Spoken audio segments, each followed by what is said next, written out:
Dito po kami sa Jira Restaurant. Mga Pinoy foods daw po ang karamihang menu dito. Tara, pasukin natin. Iyan po yung dalawang kasama ng inyong Manoy Buboy, si Boss Badudo at si Boss Atan. Mga pang-Pilipino daw yung pagkain dito. O Filipino foods.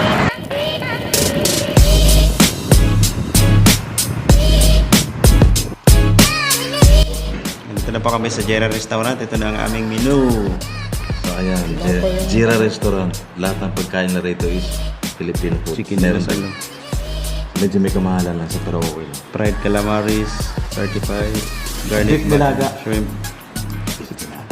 Beef Sizzling. nilaga to. Sabaw. Beef nilaga. Kung anong gusto mo, gusto ko rin. Yan si Boss Atan. May beef broccoli. Welcome back to Yan Boot. Si Boss Atan.